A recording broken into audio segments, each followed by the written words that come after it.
Elian's small body trembled, a fragile leaf caught in a hurricane, as the basement door slammed shut, plunging him into an abyss of inky blackness.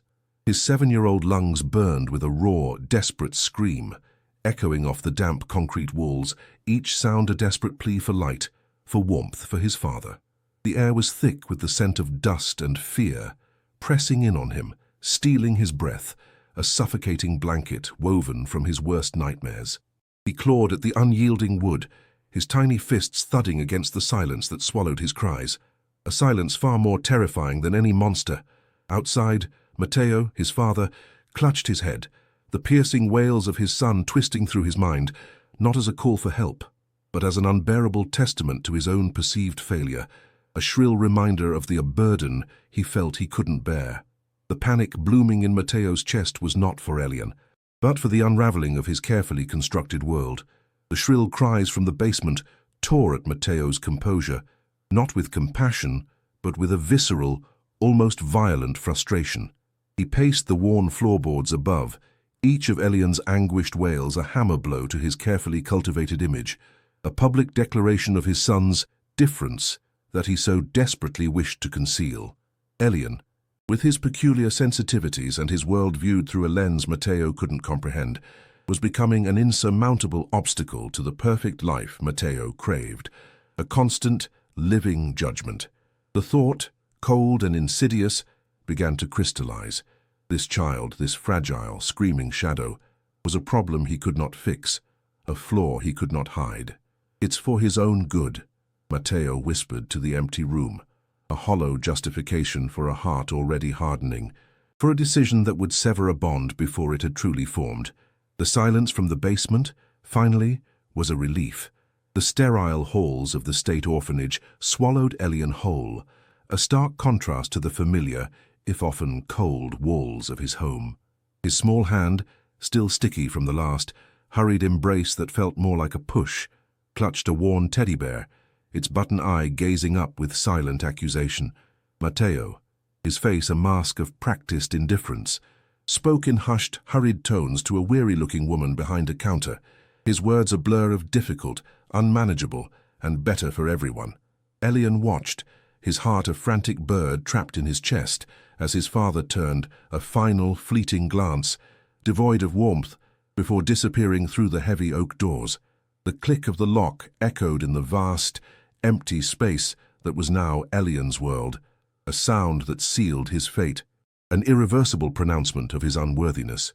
The woman knelt, her voice kind but distant. "Welcome, Elian." But to Elian, it felt like goodbye.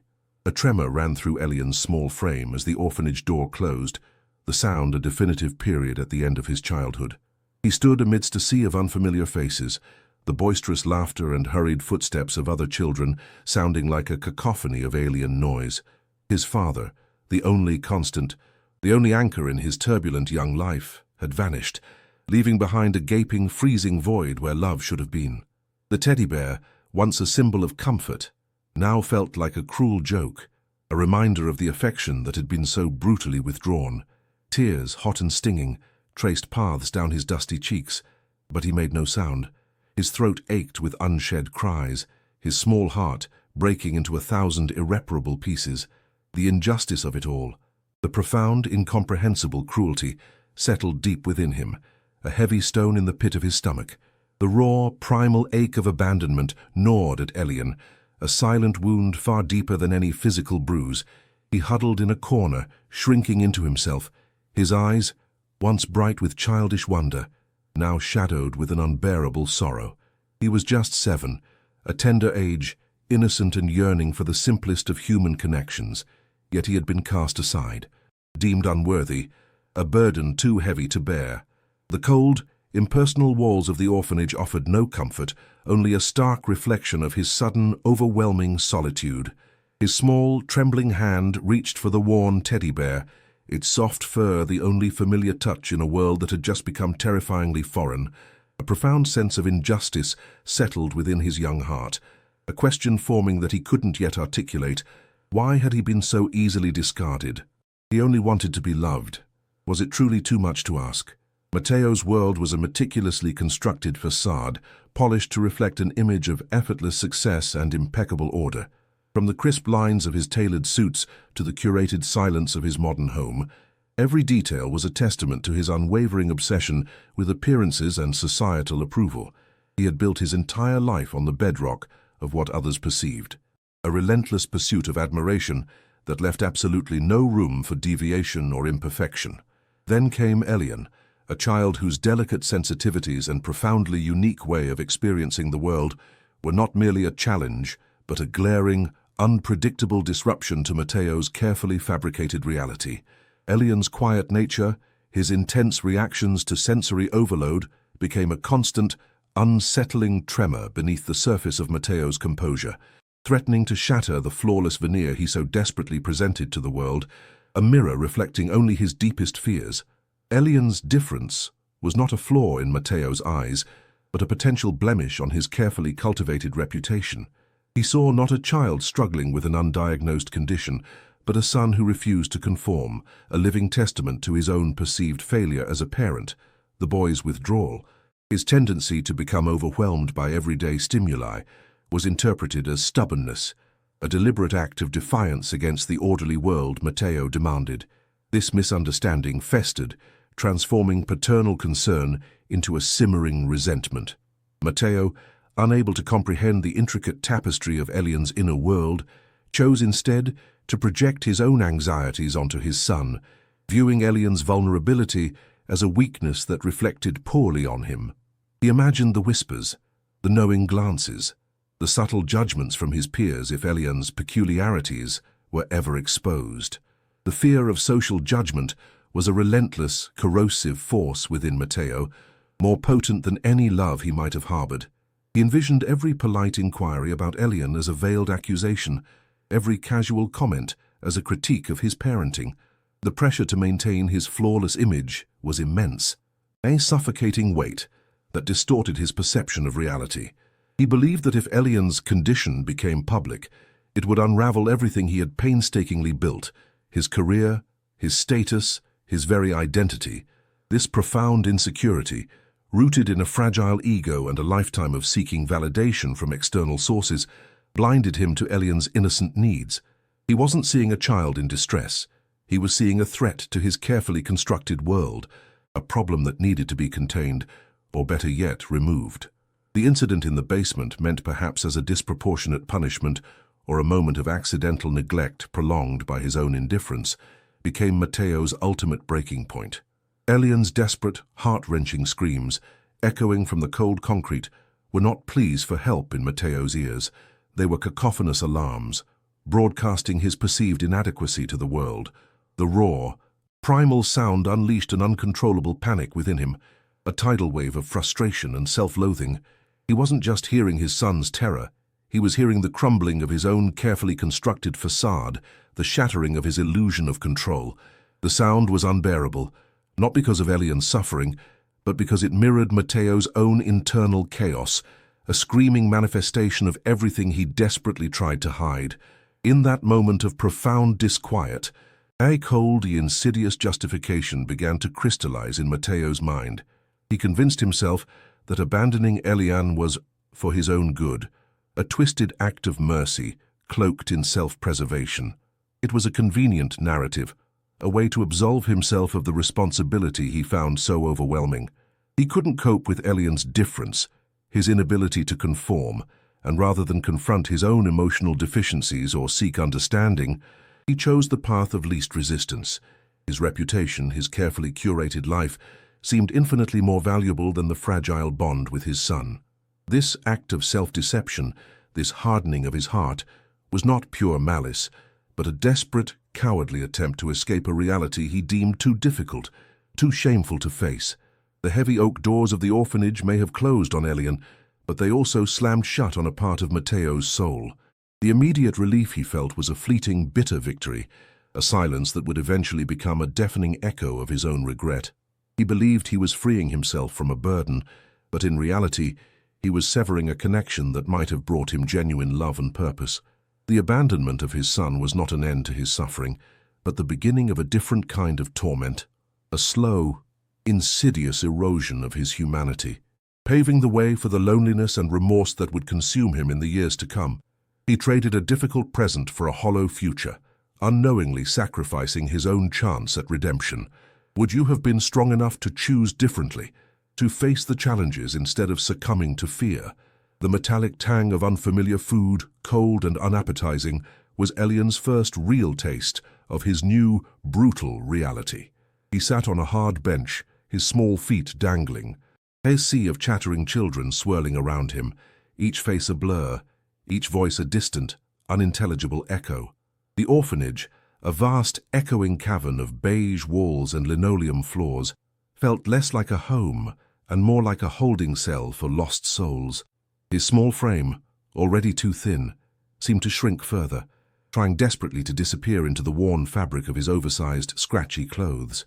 He picked at a potato, his stomach a hollow drum, but a lump of fear and sorrow constricted his throat, making swallowing impossible. This was not the suffocating silence of the basement, but a different kind of terror, the overwhelming noise of too many strangers, too many demands, too much crushing indifference. How could a place so full of people feel so utterly, profoundly empty? Hunger became a dull, constant ache, a familiar companion in the desolate landscape of his days. It wasn't the sharp, demanding hunger of a missed meal, but a gnawing emptiness that settled deep in his bones, a constant reminder of his vulnerability.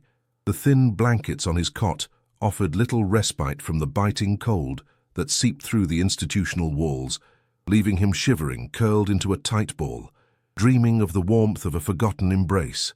His small hands, chapped and red, often clutched his worn teddy bear, seeking a comfort that the stark reality refused to provide. He wondered if anyone, anywhere, felt the same cold, the same hollow ache, or if he was truly alone in this quiet suffering. Could you have endured such relentless physical deprivation without losing hope? Loneliness, a heavy cloak woven from silence and unseen tears, became his shadow. Despite being surrounded by dozens of other children, Elian was an island, adrift in a sea of indifferent faces. His social anxiety, a raw wound from his past, made every interaction a terrifying ordeal. He watched from the periphery, a silent observer of games he couldn't join, laughter he couldn't share. The other children, sensing his withdrawal, quickly labeled him weird, fragile, an easy target for their casual cruelties. Each whispered insult, each dismissive glance, reinforced the chilling belief that he was fundamentally flawed, a problem no one wanted. Was he truly so different, so broken, that no one could see past the surface? Night brought no peace, only a return to the abyss. The dormitory, a vast room filled with the restless sighs and muffled snores of sleeping children, became a twisted stage for his worst fears.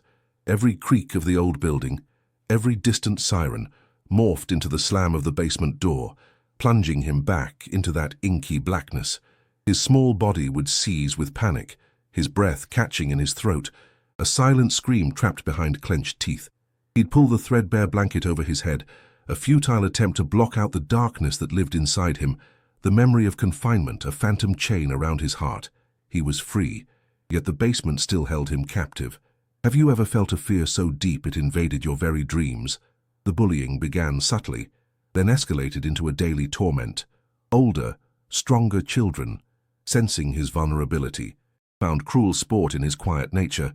They would hide his teddy bear, snatch his meager meals or push him from the swings, their laughter echoing hollowly in the vast playground.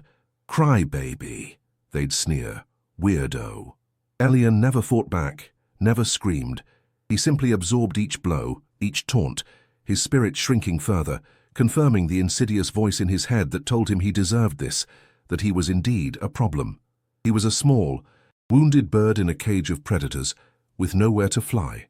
If you had seen him, what would you have done to protect that fragile child? His worn teddy bear, its button eye missing, became his only confidant, his silent guardian against a world that offered no comfort. He clutched it fiercely, its faded fur a faint echo of the softness he yearned for, the gentle touch of a hand that would never come.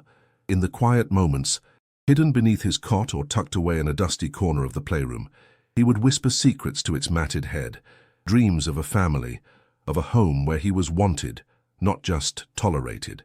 The bear bore witness to his unshed tears, to the profound longing for a love that felt as distant as the stars. He just wanted to be held, to feel safe, to know he mattered. Was that truly too much for a child to ask? The lack of individualized attention was a slow, emotional starvation. Caregivers, overwhelmed by the sheer number of children, moved through their days with a weary efficiency, their faces masks of exhaustion. There were no bedtime stories, no comforting hugs for scraped knees, no quiet conversations about the worries that weighed heavy on a 7-year-old's heart. Elian learned quickly that his needs were secondary, his feelings invisible. He built a wall around himself, an emotional shell to protect his tender core from further bruising. Each day, a new brick was laid, solidifying his distrust, making him believe that expecting warmth or care from adults was a dangerous, foolish hope. He was becoming a ghost in his own life. The constant din of the orphanage grated on his hypersensitive nerves, a relentless assault on his senses. Shouting, crying, the clang of metal trays, the creak of floorboards. It was an unending symphony of chaos that aggravated his anxiety and claustrophobia. There was no quiet corner, no private space to retreat and simply be. Even the shared bathrooms offered no respite, the harsh fluorescent lights and echoing tiles amplifying his discomfort. He longed for the hushed stillness of his old room, a place where he could simply breathe without feeling overwhelmed, without the world pressing in on him from every direction. It was a constant battle against sensory overload, a war he fought silently every single day. His physical health, already precarious from years of inadequate care, suffered further in the orphanage's harsh environment. Frequent colds clung to him, his thin body struggling to fight off every cough and sniffle. The initial malnutrition left him lethargic, his energy drained, making it even harder to participate in the rare moments of play or to defend himself from bullies.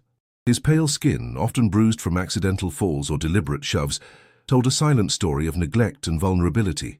He was a fragile sapling in a harsh winter, desperately trying to root itself in barren soil, longing for the sun that seemed eternally absent. What kind of future awaits a child whose very body struggles for survival each day? In the quiet darkness before sleep, the insidious whisperings began. He was a mistake, a burden, unworthy of love. His father's words, though never spoken directly to him in such harsh terms, resonated in the cold emptiness of his new life, confirming every fear. He would trace patterns on the worn blanket with a small finger, picturing a different life, a family that cherished him, but the images quickly dissolved into the stark reality of his dormitory bed. The hope of being loved, once a flickering ember, threatened to extinguish completely, leaving only the cold ashes of despair. He felt like a broken toy, discarded and forgotten, with no one to put him back together. Each morning brought the same bleak sunrise, painting the orphanage walls in shades of grey, mirroring the landscape of his heart. There was no joy, no laughter, only the persistent hum of survival. He moved through his days like a phantom, his eyes downcast, his spirit bruised but not yet broken. He yearned for a touch, a kind word, a single moment of genuine connection that would tell him he was not completely alone, not completely forgotten. But the days bled into weeks, and weeks into months, and no such solace arrived. He was a small boat, lost at sea, with no lighthouse on the horizon, only endless churning waves. Could you honestly say you would find strength in a world so devoid of warmth and hope? The orphanage library, usually a chaotic symphony of rustling pages and hushed whispers, offered Elian a fragile sanctuary. He sought refuge in its farthest corners, a small hunched figure, his fingers often tracing the margins of forgotten books, filling them with intricate, silent drawings. He believed his art, like himself, was invisible. But Elena, the librarian, an older woman whose eyes held the quiet wisdom of countless stories, saw him. She moved with a gentle grace, her gaze lingering on the boy who never spoke, yet whose hands spoke volumes. She noticed the depth in his simple lines, the raw emotion in his clandestine sketches, recognizing a silent plea that echoed far beyond the library's walls. How often do we miss the silent pleas of those around us, veiled by fear or solitude? One afternoon, Elena approached Elian's hidden nook, not with a question, but with an offering. She gently placed a small box beside him, new pencils, vibrant crayons, and a pristine pad of paper. "This corner," she whispered, her voice soft as falling snow, "is just for you. No rules, no judgments. Just create." Elian stared at the untouched tools, a flicker of fear mingling with a strange, unfamiliar warmth. To be given something without expectation, to have a space truly his own, felt revolutionary. It was a fragile invitation to a world he hadn't dared to imagine, a quiet defiance against the chaos that usually defined his existence. What if one small gesture could unlock a hidden world for someone, changing everything? Hesitantly, Elian picked up a charcoal pencil. The rough texture of the paper beneath his fingers was a stark contrast to the cold, hard surfaces of his life. He began to draw, at first tentative, then with a frantic energy, as if years of suppressed emotion were finally demanding release. The lines twisted and turned, forming dark, cavernous spaces. A small, trembling figure swallowed by shadows, its mouth open in a silent scream. He drew the biting cold, the gnawing hunger, the crushing weight of loneliness. It was raw, unfiltered pain poured onto the page, a visual diary of his suffering. Elena watched from a distance, her presence a silent anchor, validating his unspoken narrative. Have you ever found a way to express the unspeakable, letting your deepest feelings flow? As days turned into weeks, Elian's corner became a kaleidoscope of color and form. The initial darkness in his art began to yield to unexpected flashes of light. A faint, resilient flower pushing through concrete, a tiny bird soaring above a storm. Eleanor, observing his quiet transformation, recognized an extraordinary talent, a unique ability to translate profound emotion into breathtaking imagery. She saw not just a boy drawing, but an artist discovering his voice, turning his deepest wounds into powerful expressions. His art was no longer just therapy. It was a burgeoning purpose, a fragile but undeniable belief that he was capable of something truly special, something beyond the orphanage walls. Could a hidden talent be waiting to transform your own life, if only you dared to explore it? Eleanor, a quiet advocate, began to gently push Elian beyond his sanctuary. She encouraged him to submit a few of his pieces to a local children's art competition. The mere suggestion sent a wave of panic through him, a resurgence of his social anxiety. The thought of his art, his raw, vulnerable soul, being seen and judged by strangers was terrifying. Yet, a new, stubborn flicker of courage, fueled by Elena's unwavering belief, propelled him forward. He submitted his work, a silent act of defiance against the fear that had always held him captive. Elena even spoke of connecting him with an art scholarship program, a path to a future he hadn't dared to dream possible. Imagine the courage it takes to step into the spotlight after living in shadows. The spark was lit. Elian still carried the heavy scars of his past, the claustrophobia, the anxiety, the deep distrust. But now, nestled within his bruised spirit, was a fragile ember of hope. Elena's acceptance had shown him that he could be seen, truly seen, not as a problem, but as someone with immense worth.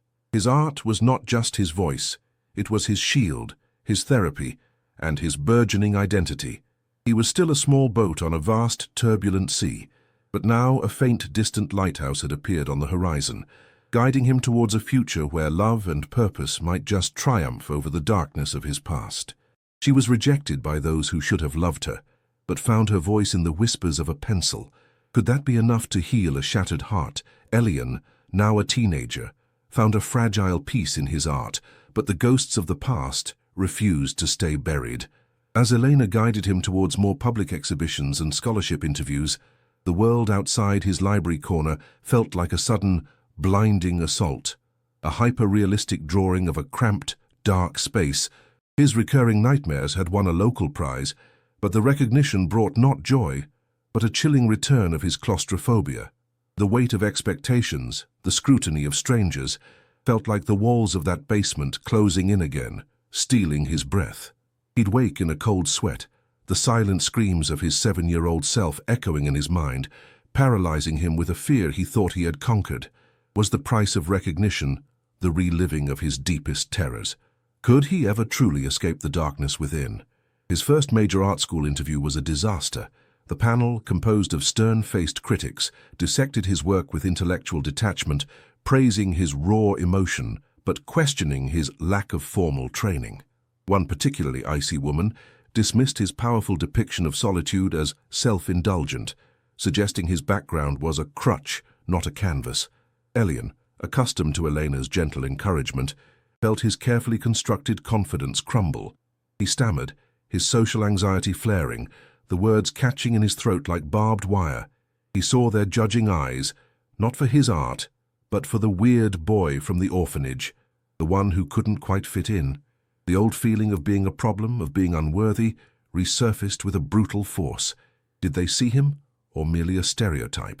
He fled the interview, the sterile gallery walls blurring into the suffocating concrete of his memory. For days, his drawing pad remained untouched, the vibrant colors of his past creations mocking his newfound despair. The silence of his small room, once a comfort, now felt like the oppressive quiet of the basement, holding him captive. He considered abandoning art altogether, retreating into the invisible corners of the orphanage, where expectations were non-existent and judgment was a familiar, dull ache. Why expose himself to such pain, such rejection when he could simply disappear? The allure of fading into the background, of becoming nothing, was powerfully tempting. Had he mistaken a brief flicker of hope for a lasting flame? One night, clutching his now threadbare teddy bear, Elian stared at a faded photograph of Elena. She had passed away a few months prior, a quiet exit that had left a gaping hole in his fragile world. Her unwavering belief had been his anchor, and now he felt adrift, a small boat lost in a storm. The sense of abandonment, a wound he thought had begun to heal, ripped open afresh. He missed her gentle hand, her quiet encouragement, the way her eyes understood his unspoken language. Without her, the world felt cold again, indifferent. He longed for a family, for the unconditional love he had only glimpsed in her kindness, a longing that felt heavier than any physical pain. What happens when the one person who truly believed in you is gone? The news of his art school rejection spread quickly through the orphanage, not with sympathy, but with a renewed wave of cruelty from some of the older residents. "Look at the big artist," they'd taunt. "Thought he was special. Huh? Still just a charity case." They defaced one of his small sketches, ripping it in half, then stuffing the pieces into his worn backpack. The act, though childish, ignited a familiar, burning shame. He felt the cold sting of tears, the same helplessness he'd felt as a 7-year-old, unable to defend himself, unable to escape their judgment. The desire to scream, to lash out, was overwhelming, but the old paralysis held him captive. Was he destined to forever be the weird kid, the one who couldn't fight back? He found himself at the edge of the orphanage grounds, a small, desolate figure contemplating the imposing fence. Beyond it lay an uncertain future, but also the possibility of escape from the constant reminders of his inadequacy. He imagined running away, disappearing into the vast anonymity of the city, becoming just another face in the crowd. The thought offered a perverse sense of freedom, a way to shed the skin of Elian, the abandoned artist. But a deeper, quieter voice stirred within him, a memory of Elena's soft words, "Just create." It was a whisper of purpose against the roar of despair, a testament to the talent she had seen, a strength he himself was struggling to reclaim. Could he truly walk away from the only thing that gave his life meaning? He returned to his room, the torn sketch clutched in his hand. Instead of discarding it, he carefully pieced the halves together, the jagged tear a visible scar across the image. With a new pencil, he began to draw not over the tear but around it, incorporating the brokenness into a new, more powerful composition. He drew a child, not screaming, but roaring, a silent, defiant roar against the darkness. It was an act of rebellion, a refusal to let their cruelty define his art or his spirit. He wasn't just fixing a drawing, he was mending a piece of himself, transforming the damage into a statement of resilience. What if our deepest wounds could become our greatest works of art? The path ahead was still shrouded in uncertainty, filled with the potential for more rejections, more heartbreak. His claustrophobia still tightened its grip in crowded spaces. His anxiety still made his voice tremble. But something had shifted. The quiet defiance he found in that torn drawing had ignited a stubborn resolve. He wouldn't give up. He wouldn't let the whispers of doubt, or the echoes of his past, extinguish the flame that Elena had helped him kindle. His art was his voice, his truth, and he would use it, even if it meant facing down every fear, every judgment, every ghost that haunted him. What does it take to stand tall when every fiber of your being wants to shrink? He picked up a fresh canvas, the blank surface a daunting challenge, yet also a boundless opportunity. He remembered Eleanor's words. "Your pain is not a weakness, Elian. It is the color of your soul." He would paint his pain, his resilience, his longing, his hope. He would turn the basement's darkness into a backdrop for a shining, unyielding light. This journey wouldn't be easy. He knew that now more than ever.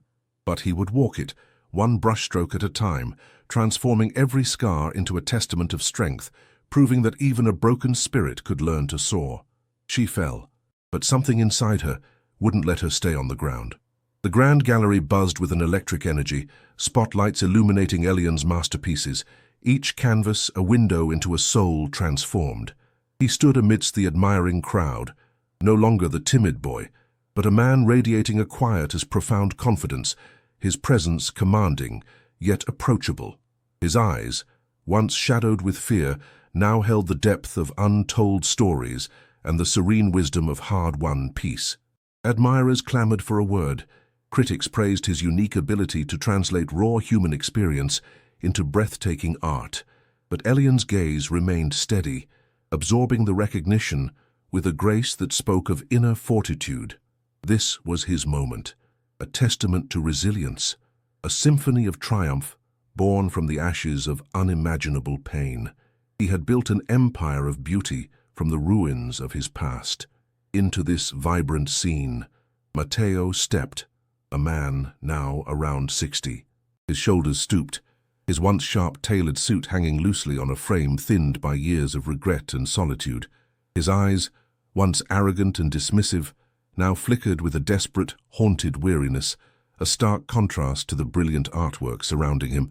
He moved through the throng almost invisibly, a ghost in a celebration of life, drawn by a primal, unarticulated curiosity to the exhibition's most talked-about piece. His carefully constructed facade of success had long since crumbled, leaving behind only the hollow echo of what he once was, a man adrift in a sea of self-inflicted sorrow. Matteo stopped before a large canvas, his breath catching in his throat. It was a depiction of a small, thin child, huddled in the inky blackness of a basement, a silent scream etched on his face. Yet in the distance, a faint, ethereal light pierced the gloom. The imagery was so viscerally familiar, so profoundly unsettling, that a cold dread seeped into his bones. Every detail, from the damp concrete texture to the child's trembling posture, resonated with a memory he had desperately tried to bury. He felt a tremor of recognition, a phantom ache in his own chest, as if the painting was a mirror reflecting his deepest, most shameful secret. His gaze dropped to the small plaque beside the artwork, his eyes scanning the elegant script.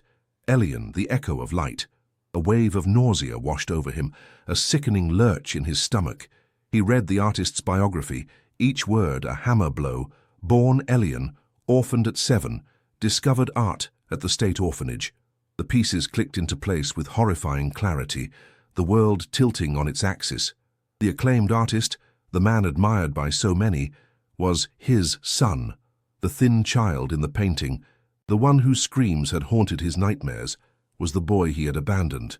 An unbearable surge of regret, sharp and suffocating, seized Matteo. He saw not just the artwork, but the life he had so carelessly discarded, the magnificent potential he had dismissed as a burden. Shame, hot and stinging, burned through him, a searing indictment of his past cruelty. He remembered the cold indifference, the selfish justifications, the fear of judgment that had eclipsed any paternal love. Standing before Elian's triumph, Matteo was confronted with the devastating magnitude of his loss, the profound emptiness of a life lived without the son who had risen from his ashes. Across the crowded room, Elian felt a shift in the air, a subtle prickle on his skin. His gaze, usually serene, sharpened, drawn to a figure standing before his basement painting. He saw the slumped shoulders, the aged face, a flicker of recognition, then a tightening in his jaw. It was Matteo, The years had etched lines of worry and despair on his father's face, transforming the man he remembered into a stranger, broken by time. A tremor ran through Elian, not of fear, but of a quiet, unyielding power. The past had arrived, uninvited, but Elian was no longer the trembling child. Their eyes met across the murmuring throng. Elian's gaze was unwavering, a blend of sorrow, understanding, and an undeniable strength that had replaced the vulnerability of his youth. Mateo's eyes, wide with shock and a desperate, pleading remorse, held 1,000 unspoken apologies. There were no words, no dramatic declarations, only a silent exchange that spoke volumes of a shared, fractured history. The air crackled with unspoken truths, the weight of 15 years of separation hanging heavy between them. Did he recognize too late what he had thrown away? Elian held his father's gaze for a long, pregnant moment, allowing Mateo to truly see the man he had become, the artist who had transformed his deepest wounds into profound beauty. The power had irrevocably shifted. It was Elian's choice now, to offer a hand, to turn away, or to simply exist, unburdened by the past. He felt the old anger, the ache of abandonment, but alongside it, a quiet resolve. He wouldn't let his father's reappearance shatter the peace he had so painstakingly built. He was the master of his own destiny, and his gaze was a testament to that truth. With a barely perceptible nod, a gesture devoid of malice yet firm in its finality, Elian turned his attention back to an admiring patron, effectively closing the invisible chasm between them. Mateo stood frozen, a statue of regret, watching his son, vibrant and revered, disappear into the crowd. The silence that followed was deafening, a poignant reminder of the life he had forfeited. Elian had found not just success, but inner peace, while Mateo was left with the bitter harvest of his past choices, the hollow echo of a love he had refused. Would you have forgiven in this situation? Elian's studio, bathed in the soft, diffused light of a new dawn, was more than just a creative space. It was a sanctuary where he mentored young, vulnerable artists. His hands, once used to claw desperately at a basement door, now guided brushes, painting hope onto canvases, teaching children to transform their pain into purpose. He taught them that their stories, no matter how dark, held profound power, and that true strength lay not in hiding their wounds, but in channeling them into expressions of raw, beautiful resilience. The trembling boy who once hid in shadows now stood tall, his past not a burden, but a wellspring of profound empathy, lighting the way for others to find their own dawn. His claustrophobia, though a quiet echo in moments of stress, no longer controlled him. He found solace and perspective in the vastness of nature, which often manifested in the expansive landscapes of his later works, a stark contrast to the confined spaces of his youth. The panic attacks were rare, managed through mindfulness and the grounding power of his creative process, transforming fear into focus. He had built a chosen family, fellow artists, dedicated patrons who became friends, and the children he tirelessly mentored. These relationships, forged in trust and shared passion, filled the aching void left by his father's abandonment, proving that love could be found even after the deepest betrayal. Mateo, meanwhile, remained a peripheral, regretful figure, his life a stark contrast to Elian's vibrant existence. The gallery encounter, a silent collision of past and present, was their final, unspoken interaction. Elian felt no desire for revenge, no need to actively reject his father. Mateo's self-inflicted isolation and consuming regret were consequences far more potent than any words Elian could utter. The emotional justice was in Elian's thriving, in the undeniable proof that he was not a burden, but a masterpiece forged in resilience. His father's absence no longer defined him. Instead, it fueled a quiet determination to live a life full of purpose and genuine connection, a life Mateo could never touch. Inspired by Elena's unwavering belief, Elian established the Echo of Light Foundation, providing art supplies, workshops, and mentorship to children in orphanages across the country. He believed every child deserved a voice, a means to express their inner world, especially those who felt unheard, unseen, or unloved. His own story became a beacon, shared through talks and interviews, inspiring countless others to confront their own pain and find their unique path to healing. He often reminded his young students, "Your story is not your shame, it is your superpower." What if your own past struggles could become the very thing that empowers others, changing lives one brushstroke at a time? He traveled the world, not as a fugitive from his past, but as an ambassador of resilience and hope. Each new landscape, each new culture broadened his perspective, teaching him that human connection, kindness, and the universal language of art transcended all barriers. He learned to trust, slowly, tentatively, allowing genuine warmth and companionship into his life, building bonds of authentic affection. The boy who was once terrified of human touch now offered gentle encouragement, his presence a comforting anchor for those adrift in their own storms of fear and doubt. He had not merely survived, he had flourished, becoming the loving, compassionate man he had always deserved to be. Elian's journey proved that rejection, though deeply scarring, does not define one's ultimate worth or future. It was through the crucible of his suffering that he forged an indomitable spirit, a heart overflowing with empathy, and a talent that touched millions, transforming pain into profound purpose. His life became a living testament to the power of resilience, the transformative magic of art, and the undeniable truth that love, in its many forms, self-love, compassionate mentorship, and the unwavering support of a chosen community, can truly save lives. He was abandoned by those who should have cherished him, but was embraced by the world, and in turn, embraced himself. How will you choose to define your own story?